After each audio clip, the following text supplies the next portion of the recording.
Bonjour à tous, aujourd'hui nous allons continuer notre leçon de chimie, chapitre les solutions. Commençons tout d'abord par un petit rappel des notions qu'on a déjà prises avant. Allons-y. Premier point, on a appris que la définition d'une solution. Une solution est un mélange homogène, monophasé, c'est-à-dire formé d'une seule phase, formé de deux ou plusieurs substances pures.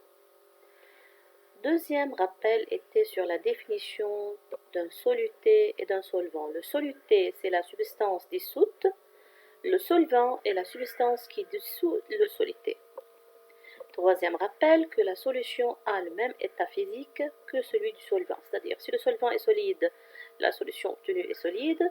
Si le solvant est liquide, la solution obtenue est liquide, et ainsi de suite. Maintenant, on a un nouveau problème. Qu'est-ce qu'une solution aqueuse? Ce mot-là, comment on va le définir? Commençons par une petite activité. Considérons les mélanges suivants. Mélange A, formé de l'eau avec la sulfate de cuivre, qui est un soluté solide.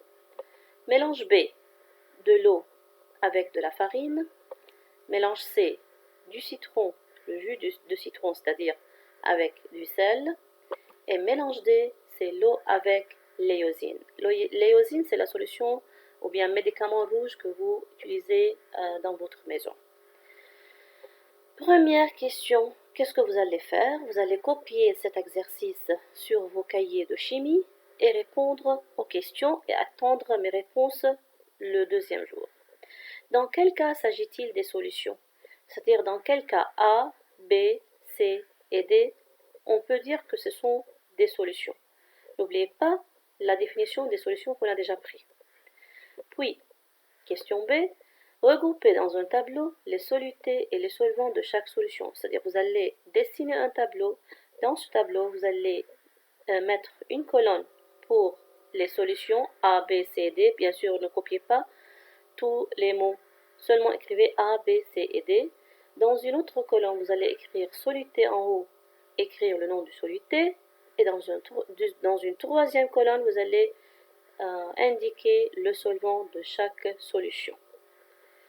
Puis, à partir de ce tableau que vous avez dessiné dans la partie B, vous allez faire un autre tableau, mais cette fois-ci formé de deux colonnes, dans laquelle vous allez inscrire les titres de ces deux colonnes. Regardez comment. Vous allez choisir à classer ces solutions dans deux colonnes différentes. Vous allez voir quelle solution ressemble à quelle solution, quels sont les points communs pour des solutions précises et quelle solution est différente des autres.